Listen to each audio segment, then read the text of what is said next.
Bien, mesdames et messieurs, bonsoir. Soyez les bienvenus à la Maison du Grand Est. Le président Franck Leroy nous accueille ici, chez vous, président Leroy, autour d'une thématique évidemment très importante. Il y a des enjeux et pour l'État et pour les entreprises sur la transition écologique. Je suis très heureux également d'accueillir Isabelle Spiegel. Madame Spiegel, soyez la bienvenue. Alors, vous êtes la directrice de l'environnement du groupe Vinci. Alors, je regardais dans le détail. Vous êtes, si je ne dis pas de bêtises, la seule femme d'un groupe du CAC 40 à être au comité exécutif de ce groupe qui s'occupe de la seule question de l'environnement, puisque vous êtes la directrice de l'environnement. Le nouveau président, Sylvain Waserman, président de l'ADEME, l'Agence de l'environnement et de la maîtrise de l'énergie. Monsieur le Président, soyez le bienvenu. Et puis, bien sûr, le régional de l'État qui nous accueille ici. Je vous remercie encore, Président Leroy. Merci d'être aussi nombreux pour ce débat que j'espère passionné, incisif, et qui va apporter des réponses, parce qu'on sait, hier j'étais avec Patrick Martin, le président du MEDEF, que la transition écologique pour les entreprises, mais aussi pour les collectivités locales, est un enjeu considérable. C'est un enjeu, j'allais dire, éthique, humain, mais c'est aussi un enjeu financier. Je crois que le MEDEF a comptabilisé que la transition écologique coûterait, par exemple, aux entreprises 40 milliards d'euros. L'État va devoir aussi, évidemment, payer sa transition écologique. Tout ça avec des marchés financiers compliqués, des taux d'intérêt qui remontent. Bref, c'est un sujet à la fois de société, puis c'est un sujet aussi financier, parce que souvent, les collectivités locales, qui parfois ont perdu en cours de route, Président Leroy, un peu d'argent au profit de l'État, regardent comment financer tout ça. Alors, je vais commencer avec vous, Franck Leroy, parce qu'il y a quelque chose qui me frappe dans la région Grand Est, région verte s'il en est. Vous avez fait une place incroyable aux énergies renouvelables, et notamment aux éoliennes. Et vous le savez, les éoliennes, il y a deux sujets, me semble-t-il, poste qui est le mien, d'observateur, c'est l'acceptation des populations, et puis aussi, ce que disent beaucoup de gens, c'est que quand il n'y a pas de vent, les éoliennes, ça tourne mal. Donc en fait, je peux dire que le président Leroy est un président écologique.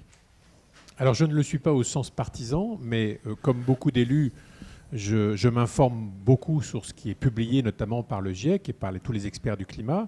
Et nous savons tous aujourd'hui qu'il nous faut, pour limiter le réchauffement climatique, sortir des énergies fossiles. Alors nous sommes une grande région nucléaire et nous le revendiquons, mais nous avons aussi un potentiel d'énergie renouvelable qui n'est pas que dans l'éolien, qui est dans l'hydroélectricité, qui est la première source renouvelable en Grand Est. Les barrages sur le Rhin fournissent une énergie propre, et ce depuis longtemps. La géothermie, le photovoltaïque, la méthanisation, l'éolien font partie du panier de solutions renouvelables que nous développons. Et aujourd'hui, grâce au travail qui a été entrepris, grâce aux investissements publics et privés, nous sommes la première région française à incorporer autant d'énergie renouvelable dans le mix énergétique final. C'est d'ailleurs l'ADEME qui le disait, je dis parce que c'était en 2022, mais depuis, ce développement a continué. À l'époque, on était à 28,4% d'énergie renouvelable incorporée dans notre mix énergétique. L'objectif, c'est d'aller au-delà. Mais en tout cas, on est sur une trajectoire qui nous amenait à satisfaire les objectifs nationaux, sans doute avant 2030. Donc cette dynamique, ce n'est pas pour le plaisir de l'engager, c'est par conviction, tout simplement parce qu'on sait tous qu'aujourd'hui, il n'y a pas de transition écologique si on continue d'utiliser les énergies d'hier et si on ne booste pas chez les particuliers, dans les entreprises, chez les organismes logeurs, dans les collectivités, l'énergie renouvelable, qui en plus peut être un élément, un facteur de développement territorial. Président Leroy, je vais faire une comparaison évidemment qui n'a pas lieu d'être, mais je vais la faire quand même parce que je parlais de l'acceptation des populations sur par exemple les éoliennes.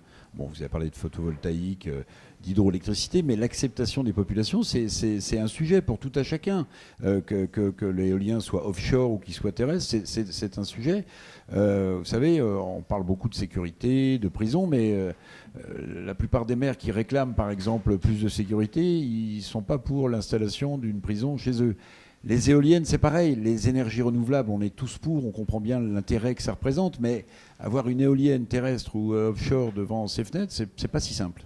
C'est pas simple, mais il y a un travail préparatoire à faire. Il y a de plus en plus de démarches participatives. On soutient d'ailleurs toutes les démarches participatives.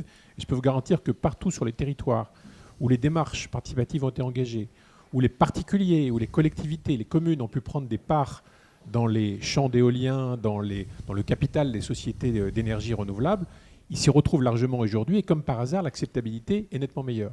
En tout cas, il s'est raconté un peu tout et n'importe quoi sur l'éolien, comme il se raconte tout et n'importe quoi sur la méthanisation qui peut exploser à tout moment, etc. Oui. Voilà, il y a un certain nombre de délires qui sont répandus par un certain nombre de gens qui ont sans doute intérêt à ce qu'on n'aille pas vers les énergies renouvelables. Ce n'est pas notre conviction, on a une trajectoire et on va la respecter.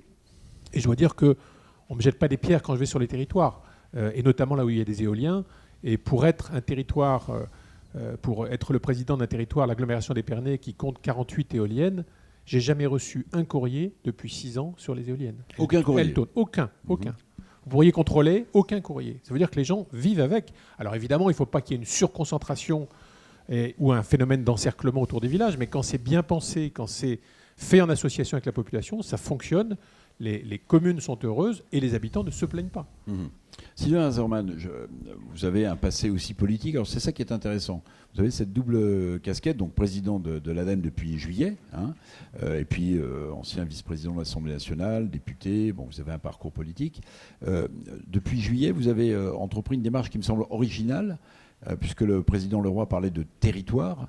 C'est précisément d'aller voir peut-être à l'aune de ces questions qu'on vient d'aborder, dans les territoires. Donc vous avez fait quoi? Un tour de France des territoires? Oui, tout à fait. Bonsoir à tous. Alors j'ai un passé d'élu, mais aussi un passé d'entreprise. C'est-à-dire que j'ai toujours vécu, à part 5 ans où je me suis égaré sur les chemins de l'Assemblée nationale, mais je suis revenu dans le droit chemin depuis.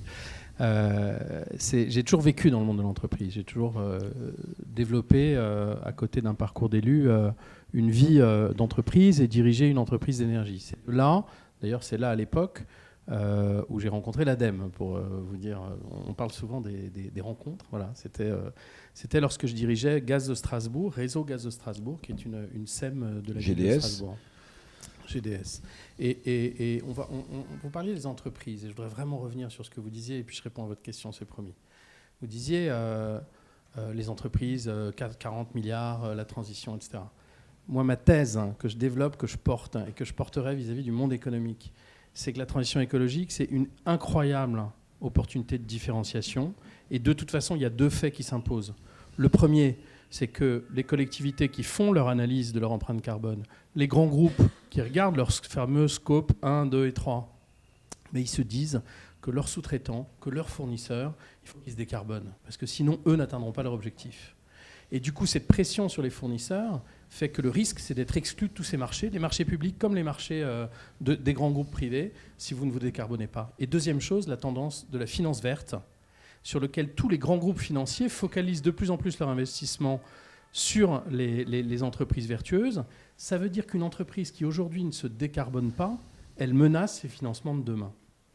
Et ma thèse, que je soutiens avec enthousiasme, c'est que les entreprises françaises ont un avantage concurrentiel. Ils se reposent, ils se fondent sur plusieurs éléments. Une énergie très décarbonée, et Franck le disait, dès lors que les énergies renouvelables sont fortes, dès lors que le nucléaire est très décarboné, on a la chance d'une compétitivité très forte pour nos entreprises électro-intensives. Donc ça, c'est un premier outil de différenciation. Le deuxième, c'est que l'État investit massivement, l'État et les collectivités territoriales. C'est quand même 4 milliards, presque 4 milliards et demi. Jamais l'État un effort financier inédit et des collectivités qui, évidemment, investissent également en même temps. Et puis le troisième, c'est que on a des leaderships incroyables, à la fois en innovation dans nos startups, à la fois sur les méthodologies. Alors moi, je prêche pour ma paroisse, mais une méthodologie qui s'appelle ACT devient une référence internationale qui permet aux entreprises de se positionner. Donc, et surtout de prouver le chemin qu'elles ont sur leur décarbonation et sur leur transition écologique. Donc ma thèse que j'ai portée pendant ce Tour de France vis-à-vis du monde économique, c'est qu'il y a une opportunité de différenciation et que les entreprises, beaucoup d'entreprises comprennent et ont compris que c'est un sujet stratégique, c'est pas un sujet accessoire et c'est sûrement pas une contrainte pour faire plaisir aux législateurs ou à la réglementation. C'est une opportunité de différenciation stratégique et il faut qu'on arrive à le réaliser. Et le Tour de France, c'était naturel. Il y a des choses que vous avez découvertes que vous ignoriez. Ah oui, beaucoup. Vous avez pris, si vous voulez, pour moi, c'était pas dur de prendre l'engagement. J'ai pris cet engagement devant les parlementaires, parce que pour être président de l'ADEME, il faut passer devant les parlementaires. On est élu, hein. On est alors proposé par le président de la République et Et on passe devant des commissions de l'Assemblée nationale et du Sénat. On passe tous par les mêmes étapes quand on brigue ce genre de responsabilité. Et aux parlementaires, je leur avais dit je commencerai par un tour de France parce que la transition écologique, elle sera territoriale ou elle ne sera pas. Et que c'est par les territoires qu'on réussira cet enjeu immense, ce défi immense qu'on a devant nous. La grande je suis trop bavard. La grande différence, je finis là-dessus. La grande différence qu'on a par rapport à il y a même 1 ou 2 ans, c'est que maintenant on a des objectifs chiffrés. On sait qu'aujourd'hui la France c'est 400 millions de tonnes de carbone, qu'on a un point de passage en 2030 qui doit être à 270 millions. Bref, on a 7 ans pour trouver 138 millions de tonnes de carbone. 7 ans pour trouver 138 millions de tonnes de carbone. Et je vous ai dit que je viens du monde de l'entreprise et on adore avoir des indicateurs, des objectifs chiffrés, voir sur chaque projet comment on y contribue, pouvoir le mesurer le progrès, pouvoir travailler avec chaque région et chaque territoire pour dire qui prend quelle part de cet objectif-là pour arriver à l'objectif commun. Bref, on a une dynamique qui correspond très très bien aux critères d'ailleurs du pilotage de l'activité économique. Isabelle voilà Spiegel. ce que j'ai vu dans mon tour de France. Alors Isabelle Spiegel, je le disais en commençant, vous êtes la seule femme, je crois, d'un comité exécutif d'un groupe du CAC 40 qui s'occupe stricto sensu de l'environnement. Bon, c'est dire que Xavier Huillard, le patron de Vinci, a pris cette cause très à cœur. Vous êtes dans un groupe quand même où la transition, c'est un sujet, j'allais dire, de toutes les filiales. Je me souviens d'un débat avec Pierre Copé, Vinci Autoroute, où il me disait que sur les autoroutes, il faut imaginer de poser par exemple des panneaux photovoltaïques, mais que ça pose des questions évidemment environnementales avec les associations. Enfin, c'est très complexe. Comment est-ce que, très simplement, vous pourriez résumer la façon dont le groupe Vinci s'est attelé à cette question de l'environnement et de la transition ? Je pense qu'effectivement, bonsoir à tous et à tous. On a décidé effectivement d'accélérer sur la transition environnementale, non pas qu'on faisait rien dans le passé, puisque ça fait très longtemps qu'on a un manifeste qui porte sur nos engagements culturels et nos valeurs communes, donc à la fois le social, le sociétal, les éléments d'éthique et d'environnement. Mais sur l'environnement, en 2019, Xavier Huillard a dit il faut qu'on accélère et il faut qu'on le prenne à bras-le-corps et à notre manière. C'est-à-dire, n'attendons pas que les scientifiques nous disent comment faire, que les actionnaires nous imposent quelque chose, que la réglementation mette le temps d'arriver et que les clients nous le demandent. Quand les clients nous le demandaient, on était déjà capable, bien évidemment, de délivrer. Mais le gros message, c'est exactement ce que vous venez de dire, c'est une opportunité pour nous, c'est un objectif stratégique. Et devant l'urgence environnementale qui nous est dictée par tous les scientifiques, on a un énorme rôle à jouer dans le fait de passer à l'action et d'apporter des solutions concrètes. Donc c'est une culture d'entreprise qu'on fait bouger, à se dire Vinci Autoroute que vous avez cité, effectivement on est sur des concessions, on a des contrats d'exploitation des concessions d'autoroute, et comment dans ce cadre-là on apporte une vision de l'autoroute décarbonée, parce qu'on aura encore besoin de routes, même s'il y a du covoiturage, même si on fait une partie de report modal, etc. etc. Et donc il faut pouvoir apporter ces solutions concrètes, et je pense que depuis 4 ans maintenant que je suis dans le groupe à cette fonction-là et qu'on a dit on passe à l'action, on accélère, on a réussi à montrer qu'on était incapable de effectivement apporter des solutions concrètes, donc d'expérimenter. On l'a fait parfois chez nous. Le premier béton ultra bas carbone qu'on a coulé en France, c'est sur des poteaux de structure de notre siège social à Nanterre Préfecture. Et on l'a fait parce qu'on y croyait, on voulait aller au bout de la technologie, mais ça nous a permis d'expérimenter sur le terrain, de dire on est capable d'y mettre nos employés quand même, donc on y croit, ça tient techniquement. On est allé au bout des choses sur les modalités économiques et le bilan environnemental complet, et aujourd'hui on a une trentaine de réalisations sur des bétons similaires. Voilà. Donc on est plutôt là aujourd'hui 2023 sur la phase de déploiement.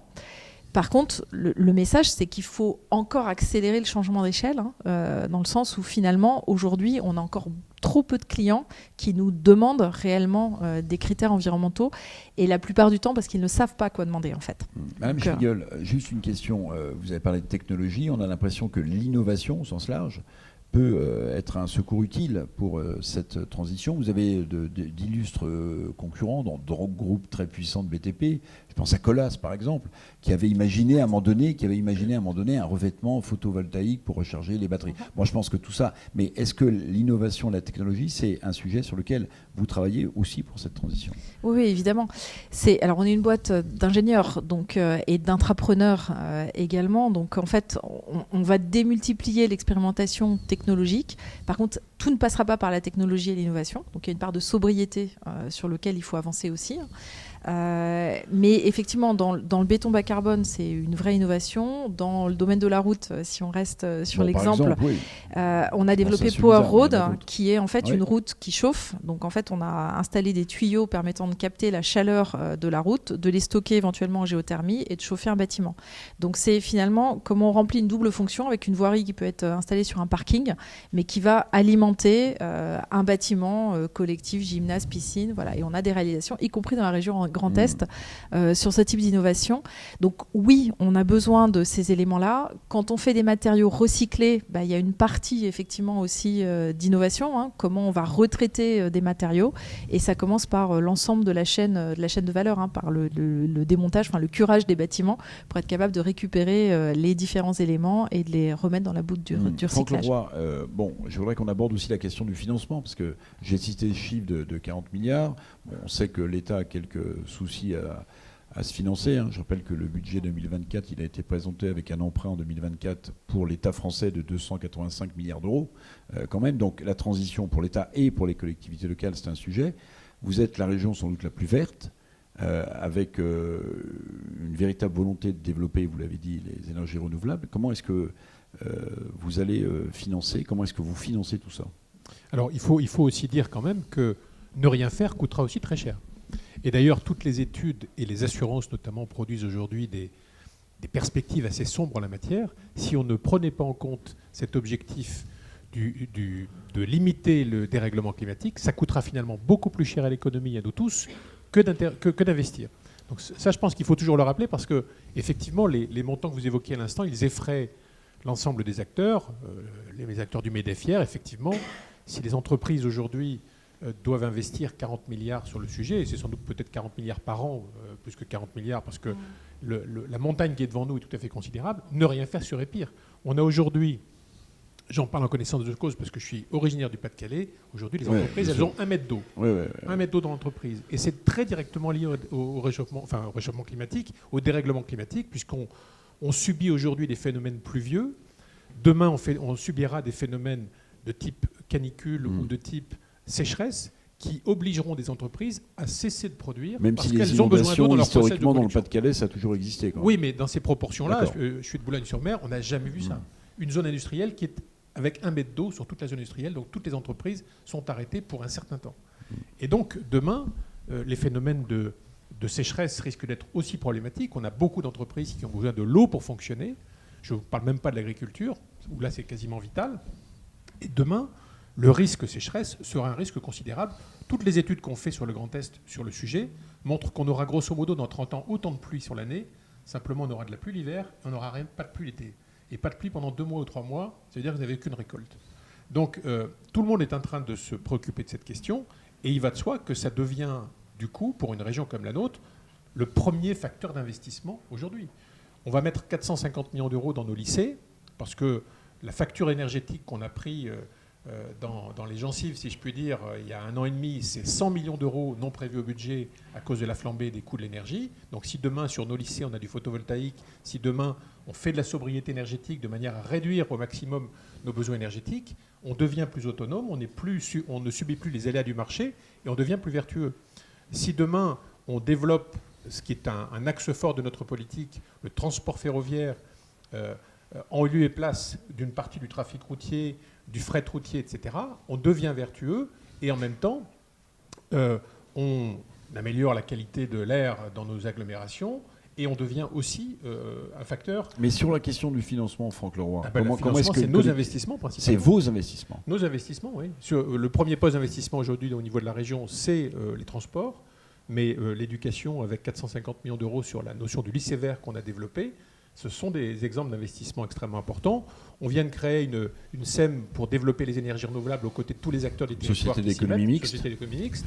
Voilà, on fait feu de tout bois parce que c'est une nécessité absolue, que c'est en même temps une réponse extrêmement valorisante pour les territoires. Encore une fois, on a vécu dans un système avant où finalement l'énergie n'était pas un problème dans notre pays. Tout le monde avait un accès facile à l'énergie.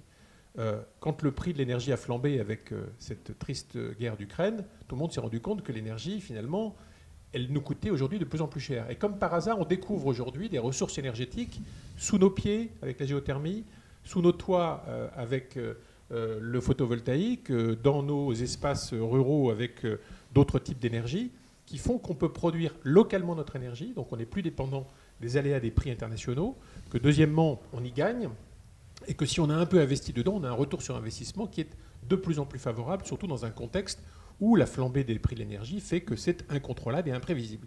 Et ce que n'aiment pas les entreprises, c'est cette imprévisibilité. Donc je pense que miser dans les énergies renouvelables, miser dans la sobriété énergétique, et je vous rejoins parce qu'effectivement, on oublie trop souvent, mais l'ADEME est là pour nous le rappeler, que dans notre trajectoire énergétique, il faut diminuer drastiquement notre consommation et on a des marges de manœuvre extrêmement importantes. On sait aujourd'hui construire des bâtiments, il y en a un notamment à Strasbourg, des bâtiments qui sur l'année produisent plus d'énergie qu'ils en consomment. Donc demain, ça doit devenir une norme, alors pas demain matin évidemment, mais dans les années qui viennent, faire des bâtiments qui produisent leur propre énergie, c'est tout à fait faisable. Avoir des systèmes demain qui permettent, quand vous rentrez avec votre voiture électrique chez vous, de faire en sorte que la maison utilise l'énergie de la voiture, et à 2h du matin, le système énergétique bascule en sens inverse, tout ça existe. C'est la technologie, c'est l'innovation qui le permet, et c'est des solutions d'avenir.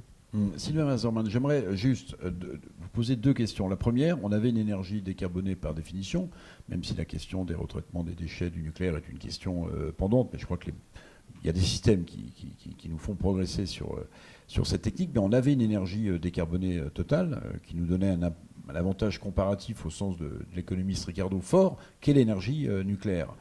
Quelle est la vision du président de l'ADEME sur les atermoiements autour de l'énergie nucléaire en France ? On pourrait parler de l'abandon de Superphénix, on pourrait parler de la fermeture de Fessenheim, on pourrait parler de la relance lors du discours du président de la République à Belfort. Première question, quelle analyse vous faites de ce qui s'est passé ? Puis deuxième question, comment l'ADEME, votre agence, peut permettre d'initier tous ces changements ?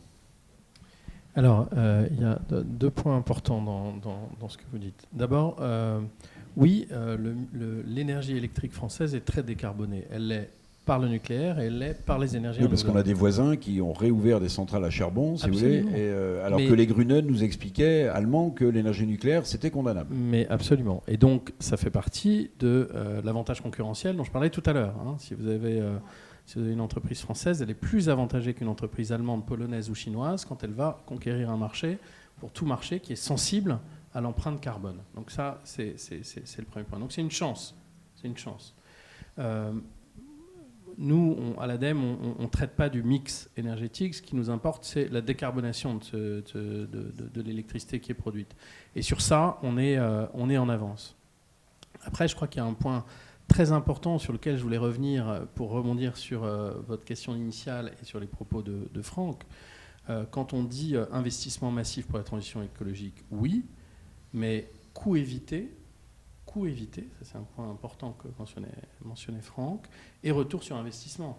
Aujourd'hui, une entreprise qui a développé son autoconsommation pour absorber les chocs qui arriveront de façon certaine, les chocs énergétiques sur les marchés internationaux, elle a un avantage concurrentiel.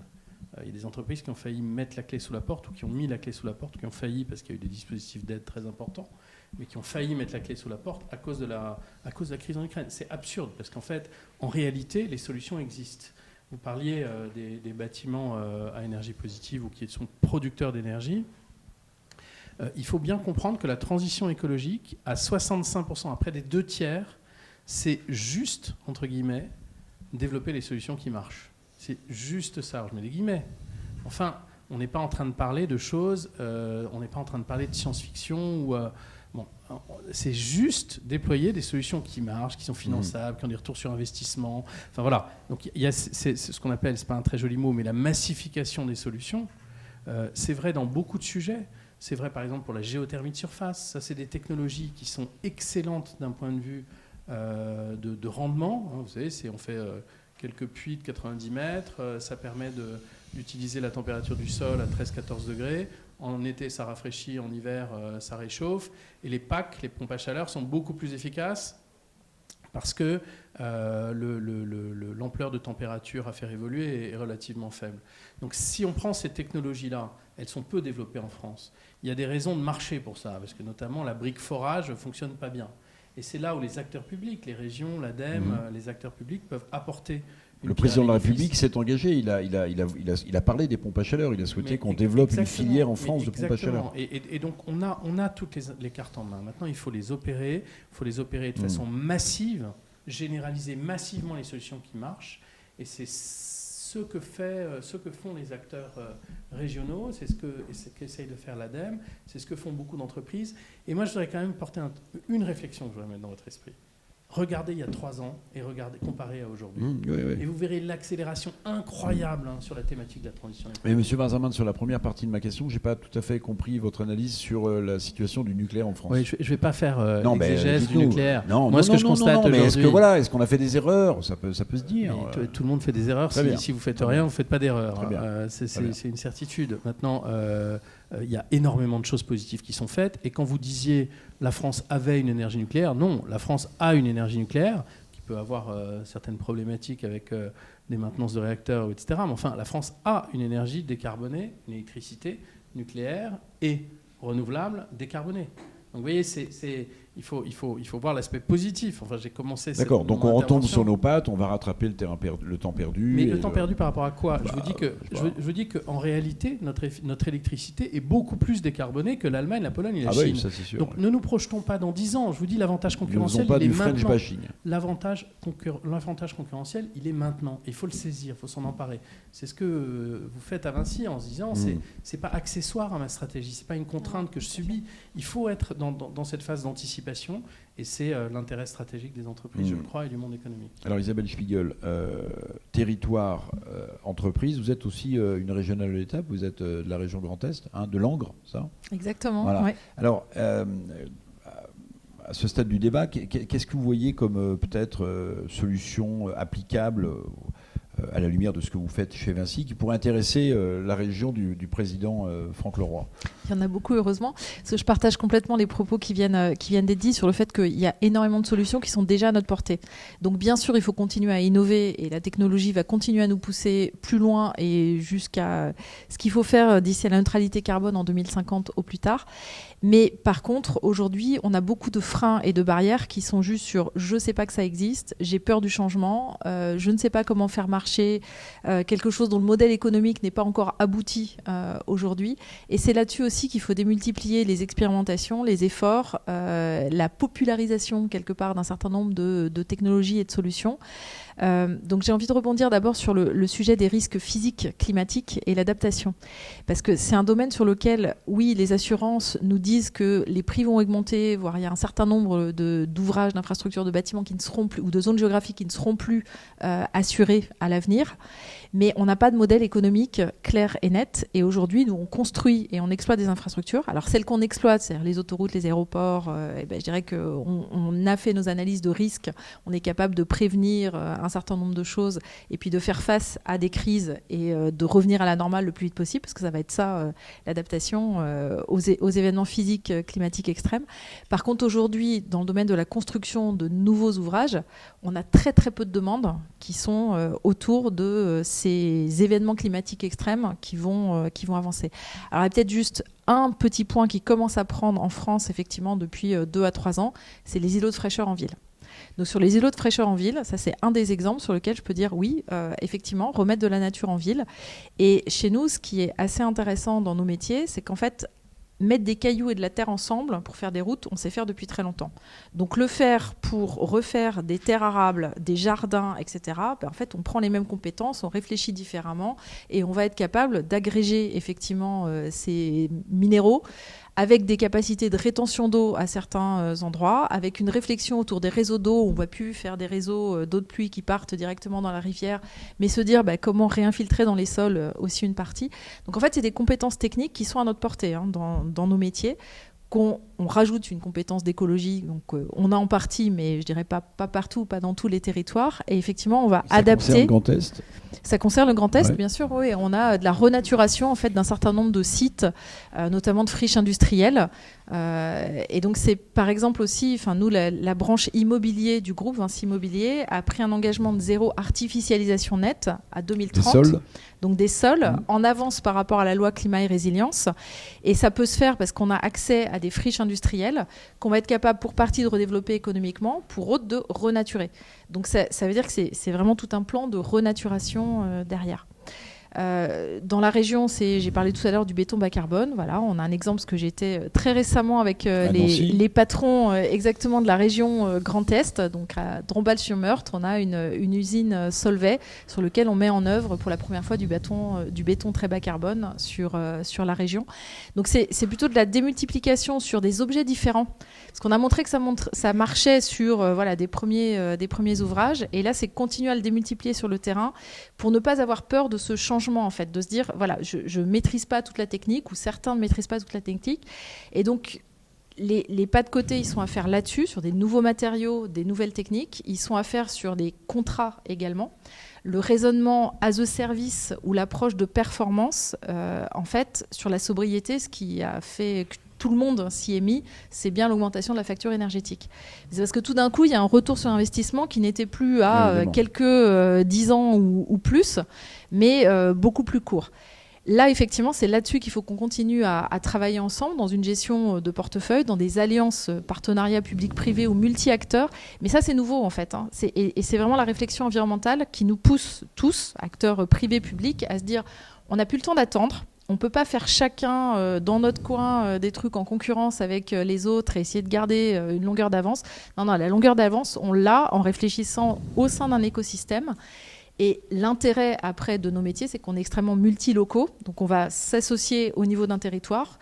Et donc il y a des territoires dans lesquels on a telle et telle compétence, dans d'autres où on ne les a pas. Et en fonction des collectivités, effectivement, avancer avec cette approche de performance qui pour moi est au centre, puisqu'en fait, là où on existe et où on a des travaux, c'est bien pour faire œuvre utile, pour apporter au bien commun un certain nombre d'ouvrages qui remplissent des fonctions, donc habiter, etc., etc. Et donc, ramener à cette fonction-là, on va pouvoir rajouter les limites physiques planétaires, en fait, ou la performance carbone, si vous voulez.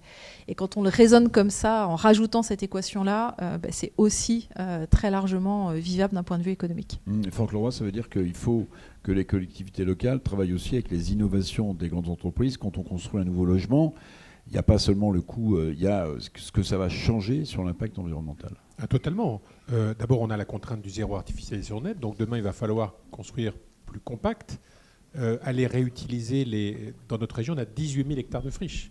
À l'échelle nationale, on a entre 160 et 200 000 hectares de friches. C'est des terrains aujourd'hui perdus, qui ont déjà été artificialisés et qui, pour bon nombre d'entre eux, peuvent avoir une deuxième vie, à titre économique, ou parfois même renaturer des espaces de friches quand des pollutions sont trop importantes. Les solutions existent, et vous avez raison de dire, chère Isabelle, que techniquement, tout existe. Les techniques sont connues, elles sont diffusées, elles sont rentables, au sens retour sur investissement. Simplement, effectivement, notre grosse difficulté aujourd'hui, c'est que culturellement, on n'est pas encore prêt. En tout cas, tous les acteurs ne sont pas prêts. C'est-à-dire que le monde qu'on a construit, il plaît encore à beaucoup de gens qui n'ont pas envie de remettre en question le modèle sur lequel ils ont pu développer leurs activités, quelles que soient ces activités publiques ou privées. Or, aujourd'hui, bâtir un monde sans énergie fossile, c'est à notre portée, mais c'est un autre monde qu'il faut construire. Il faut apprendre la sobriété. La sobriété, ce n'est pas non plus se serrer la ceinture au point de ne plus avoir aucun plaisir, c'est simplement être en capacité d'avoir des bâtiments mieux régulés en termes de température, mieux isolés, si possible avec des systèmes d'isolation d'origine végétale plutôt que d'origine pétrolière. On sait les faire.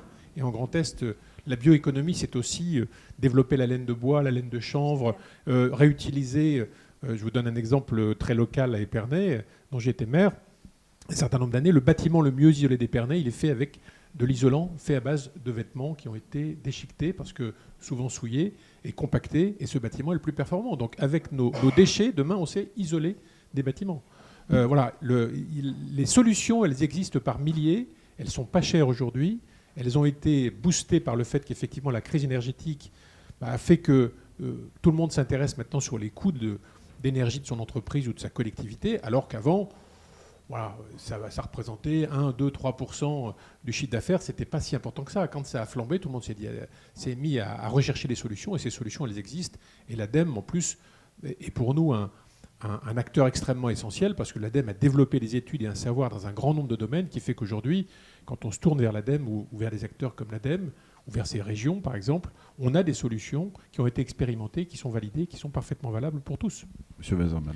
Oui, je suis très heureux que vous ayez parlé de sobriété l'un et l'autre, parce que c'est vrai qu'il y a dans le débat public parfois l'impression que la sobriété, c'est la décroissance, c'est tout ça, c'est serrer la ceinture, comme tu me disais. Mais en fait, dans le monde économique, pour reprendre cet exemple-là, la sobriété, c'est tout autant sur l'énergie que sur la matière, par exemple, dans l'éco-conception des produits qu'on peut avoir à l'origine du produit, dans la fabrication du produit, dans la baisse d'utilisation des plastiques, dans la façon dont on réutilise. Donc, si vous voulez, c'est très amont la notion de sobriété, et ça nous concerne tous. Et en fait, moi, j'aime beaucoup dire que la sobriété, c'est en fait un rapport respectueux aux ressources. Vous voyez, c'est cette logique de dire, oui, en fait, quand j'achète mon shampoing, ça n'a pas de sens d'acheter du plastique et de l'eau. En fait, je pourrais l'acheter solide. Vous voyez, enfin, c'est juste se poser des questions dans son acte de quotidien. Finalement, quand on prend sa voiture, finalement... D'ailleurs, on voit des produits maintenant qui sont sur le marché, du dentifrice solide. Il y a du shampoing solide. Non, mais c'est 3 secondes. Oui, je prends cet exemple hyper anecdotique. Enfin, ça a quel sens d'aller dans un supermarché, de prendre un truc en plastique, fabriqué avec du plastique qui va se retrouver dans les océans, de mettre plein d'eau dedans, et puis de mettre un peu de produit pour faire du savon au lieu de le prendre en... Oui, ça n'a aucun sens en réalité. Et en fait, c'est pas un sacrifice de changer ces méthodes. Et je prends cet exemple vraiment très anecdotique, ne le prenez pas comme référence, c'est comme l'alpha et l'oméga. Mais c'est vrai qu'en fait, dans tous nos actes et dans l'éco-conception des produits du monde économique, dans la façon dont on réfléchit son rapport aux ressources finies et au respect qu'on doit avoir par rapport aux ressources finies, c'est une approche évidemment sur laquelle nos experts travaillent, nos ingénieurs travaillent. Et si je devais, merci pour tes propos sur l'ADEME, mais si je devais prendre, moi je viens d'arriver à l'ADEME, donc je peux en parler librement, mais ce qui m'a le plus frappé dans mon tour de France, c'est que je vous garantis que les femmes et les hommes qui travaillent à l'ADEME, ils savent pourquoi ils sont là. Ils savent pourquoi ils sont là et ils ont envie que ça marche. Et donc quand ils créent des partenariats avec les régions, avec le monde économique, on est très proche à la fois des élus et très proche des entrepreneurs et des entreprises qui se décarbonent, notre envie, et les femmes et les hommes qui sont là pour le faire au quotidien, c'est de s'engager, c'est d'avoir des résultats et c'est d'accompagner tous ceux qui prennent ce chemin de la transition écologique. Mais M. Wesermann, pour qu'on n'achète plus du shampoing avec une bouteille, oui, parce que vous allez voir, une bouteille en plastique avec de l'eau et un peu de produit, est-ce que c'est une question de demande des consommateurs ou d'offre des multinationales? Parce qu'en réalité, il y a une conscience écologique qui s'est développée. On pourrait parler aussi de l'économie circulaire, de tout ce qui est fait dans tous les secteurs maintenant aujourd'hui. Pas que l'électroménager, mais le vêtement, mais le bois, les meubles, etc. Mais est-ce que c'est une question de pression du consommateur qui n'achètera plus ce type de produit ou de multinationales pour lesquelles, dans certains pays en développement, on continuera à vendre du shampoing en bouteille plastique? Vous posez une excellente question. L'acte d'achat, on doit l'interroger dans notre vie de tous les jours. Les collectivités l'interrogent. Les entreprises l'interrogent pour leurs sous-traitants. On interroge l'acte d'achat.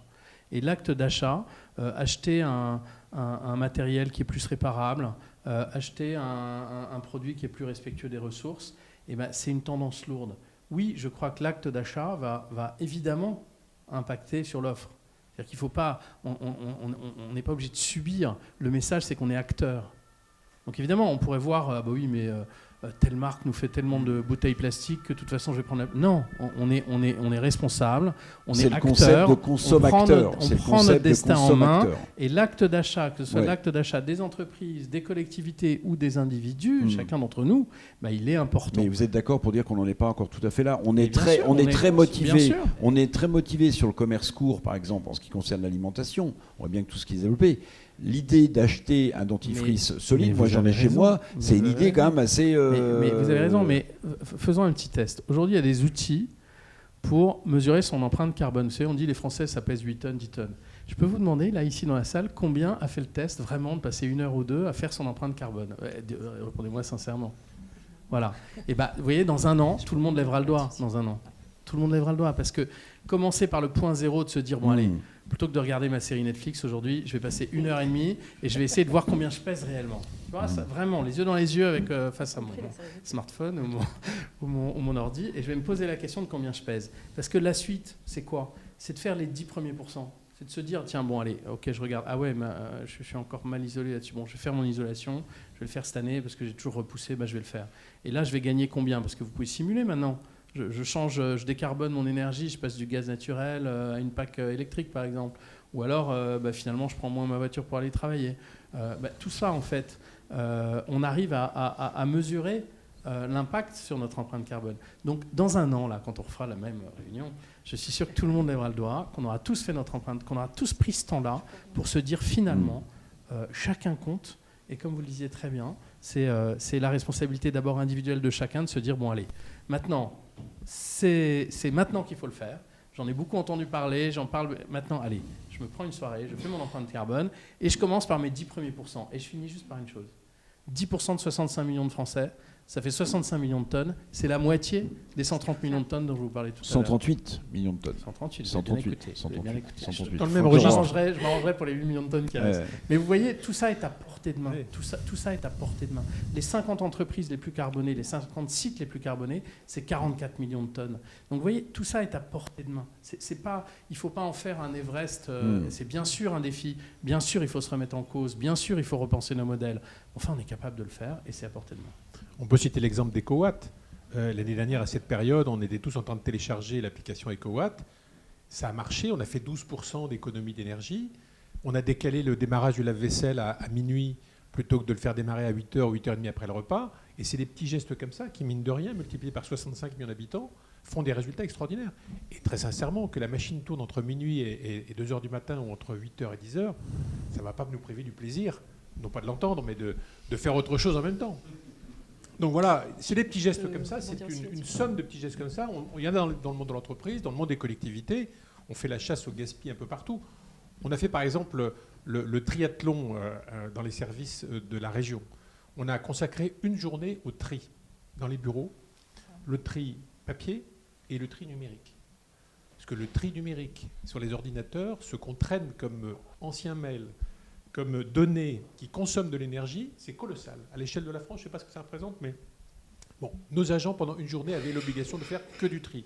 D'abord, ils se sont éclatés. Ils ont vidé leur bureau de dizaines de tonnes, sans doute, de papier partout.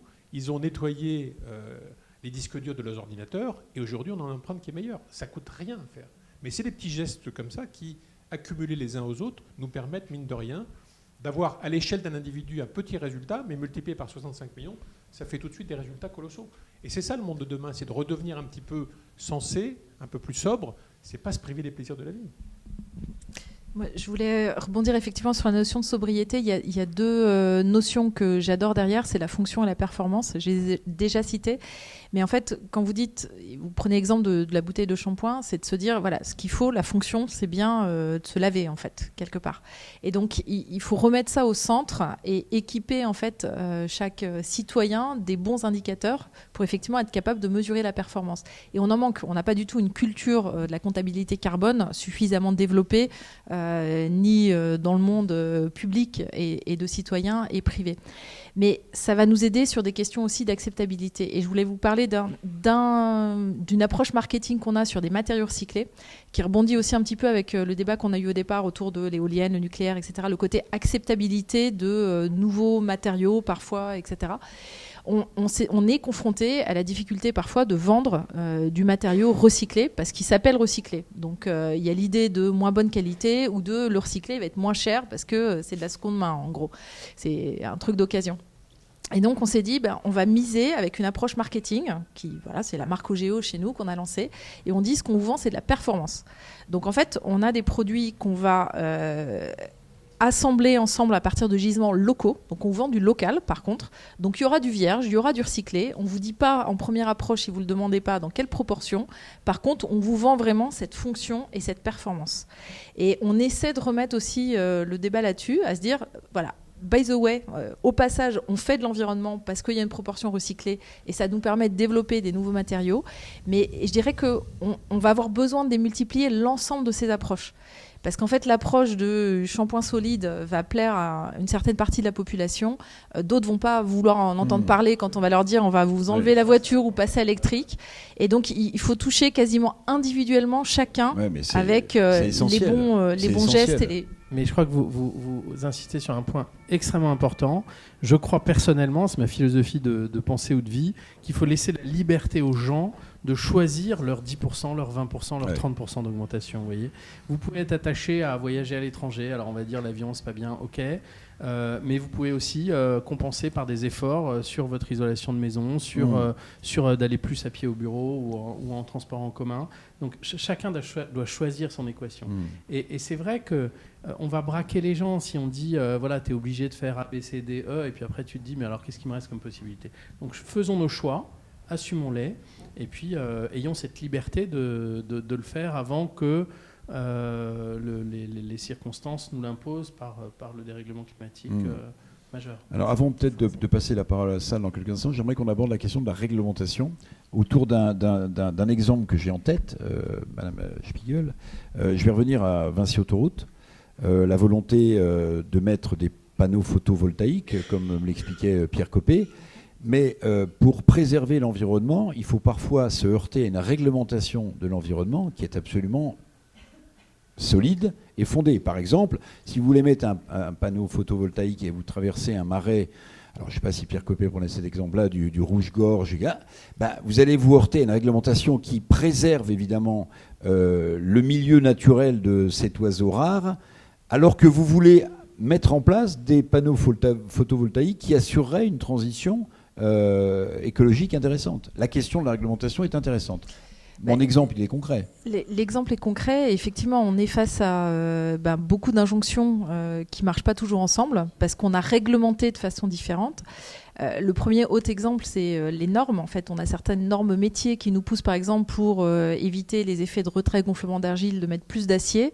Je ne peux pas faire de la sobriété en retirant de l'acier en même temps et avancer sur l'environnement.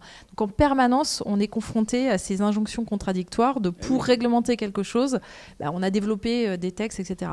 Il n'y a que l'approche globale qui va nous permettre de répondre à ça et se dire finalement quel est le bien commun, l'utilité, l'intérêt. Donc nous, on a fait le constat, on avait des délaissés d'autoroute qui, en gros, n'étaient pas valorisés, sur lequel il y a parfois une très grande richesse de biodiversité. Et tant mieux. Et c'est le cas à Strasbourg, contournement ouest de Strasbourg. On a 1300 hectares de compensation donc qui sont préservés écologiquement sur un intérêt de biodiversité en fait pour aller créer des habitats pour préserver certaines espèces. Et puis il y a ce choix où on dit il y a tout un tas d'autres pas à fort potentiel de biodiversité sur lesquels on va pouvoir faire du développement économique. Quoi de mieux que des panneaux solaires? Et effectivement sur les autoroutes de France, c'est quand même 1 gigawatt de potentiel solaire. C'est en gros la même proportion que ce qu'il faut pour alimenter les véhicules électriques légers en tout cas. Pas encore les camions, mais voilà. Donc ça fait partie des systèmes, mais là où les freins à la mise en œuvre rapide, ils sont principalement dans la manière dont les réglementations différentes sont intermêlées, on va dire, et prennent 4 à 5 ans pour développer les projets. 4 à 5 ans, oui, c'est ça. Même si on arrive à réduire légèrement la tendance, mais il faudrait aller encore beaucoup plus vite là-dessus. Alors Franck Leroy, juste, je disais que vous étiez un président écolo tout à l'heure, mais de temps en temps, vous avez en face de vous des associations d'écologistes. Oui, avec lesquelles on travaille plutôt bien. Voilà, mais pour parler de la réglementation et parfois des effets contradictoires de cette réglementation. Je vais vous citer un exemple. Il y a encore 3 ans, on devait, quand on avait une piscine, changer l'eau de la piscine 2 fois par an. Comme par hasard, la crise de l'eau arrive. Maintenant, c'est 1 fois par an. On sait très bien que dans certaines piscines privées, on peut garder l'eau pendant 10 ans. À partir du moment où elle est filtrée, elle est traitée tous les jours, une autre piscine peut durer des années et des années. On est encore sur une réglementation d'hygiène publique. Oui, mais on est encore aujourd'hui sur une réglementation qui date d'une époque où le problème de l'eau n'existait pas. On est passé de 3 ans à 1 an. Je suis persuadé que demain, on pourrait dire vous changerez l'eau de vos piscines tous les 3 ans. De toute façon, elle est contrôlée tous les jours, l'eau de la piscine. Et il n'y a jamais de difficulté particulière. Donc, sur des réglementations comme ça, parfois l'administration, la norme administrative date d'il y a quelques années, et il faut impérativement qu'il y ait une espèce d'aggiornamento qui soit fait sur le sujet, parce qu'aujourd'hui, on pourrait éviter que des millions de mètres cubes d'eau soient déversés de nos piscines, parce qu'on oblige tout le monde à changer son eau de piscine, alors que aucun propriétaire privé ne change l'eau de sa piscine tous les ans. Aucun. Pourquoi dans les piscines publiques, ce serait différent? Les gens qui sont dans les piscines privées ne sont pas plus malades que dans les piscines publiques.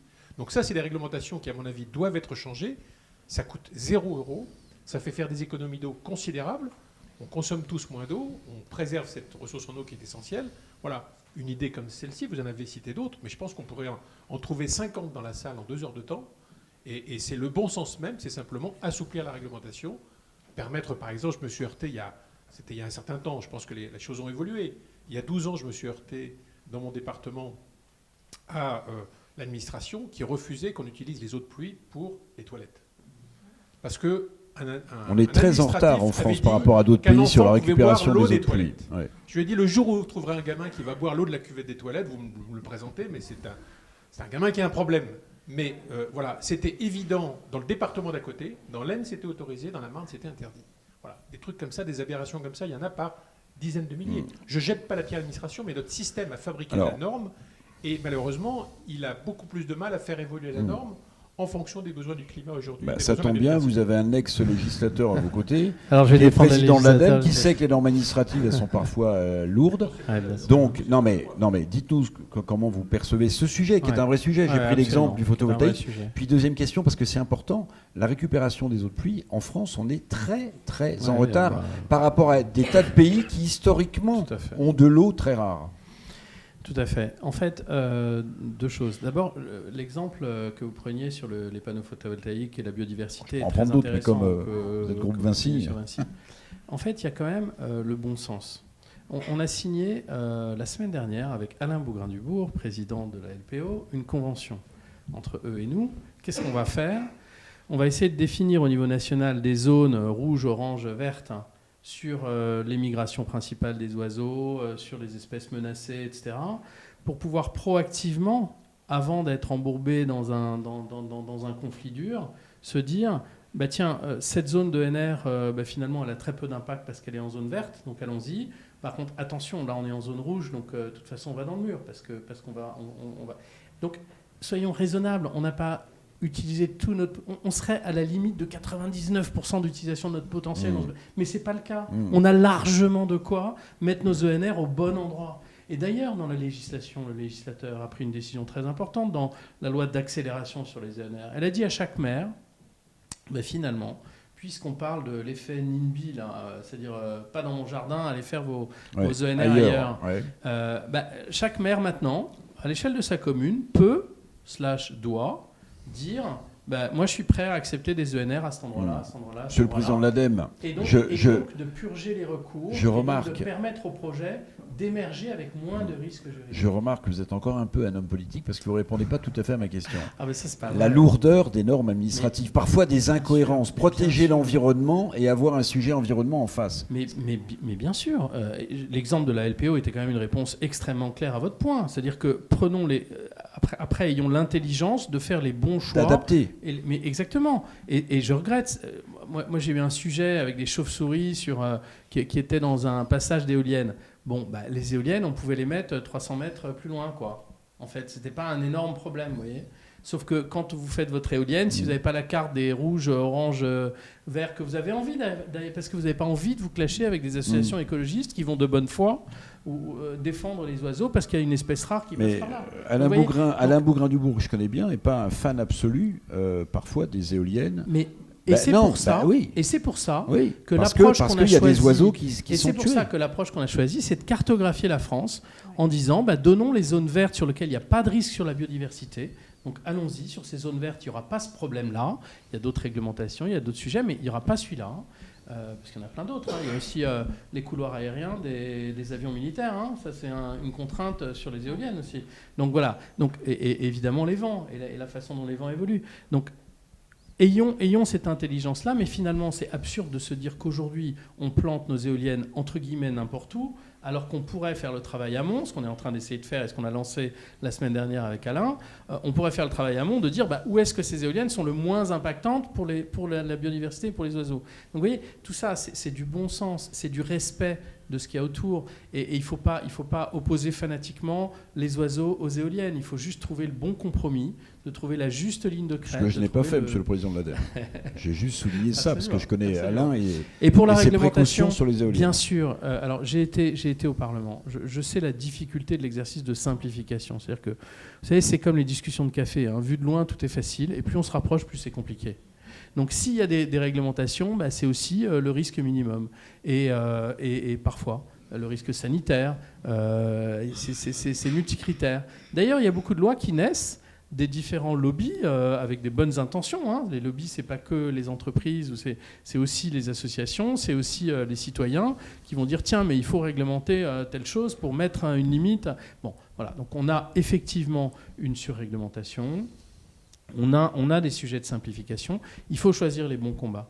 Et d'ailleurs, c'est intéressant parce que quand vous êtes député et que vous dites dans une réunion publique OK, bon, simplification, eh ben, donnez-moi vos idées concrètes, donnez-moi des exemples extrêmement précis que vous avez vécu dans votre vie d'entrepreneur, de citoyen, de réglementation que vous trouvez absurde. Eh ben, d'abord, il y a très peu de choses qui remontent. Et deuxième chose, quand il y a des choses qui remontent, il y a parfois des très bonnes idées. On va faire une convention Il y a citoyenne. des très bonnes idées, mais il y a des utile. très bonnes idées et il faut s'en nourrir parce que ces circuits courts entre les citoyens et le législateur, c'est ça qui fait avancer les choses. C'est ces circuits courts entre les citoyens et la décision publique qui les concerne. Donc il y a beaucoup de choses à imaginer sur le sujet. C'est vrai que la France a une approche de réglementation qui est parfois absurde. On a des impasses. Ben, il faut les prendre une à une. Et parfois, le non-cumul des mandats a coupé ce lien aussi. Oui, alors moi, je ne suis pas pour le cumul des mandats. On peut en parler. Vous savez, moi, j'ai été au conseil municipal de Quatsenheim. Vous pouvez très bien être vice-président de l'Assemblée et rester au conseil municipal de Quatsenheim. Vous n'avez pas besoin d'être maire ou adjoint. Et je vous garantis qu'au conseil municipal de Quatsenheim, vous gardez les pieds sur terre parce que vous voyez tous les sujets très concrètement. Donc voilà, après, le cumul, c'est un autre sujet, mais ce serait trop politique pour mon rôle de l'ADEME d'en parler aujourd'hui. Bon, voilà, je voudrais qu'on remercie très chaleureusement nos trois invités, en les applaudissant, en remerciant le président Leroy de nous avoir accueillis ici. Voilà, merci beaucoup, président Leroy. On se retrouve là-bas. Merci à tous.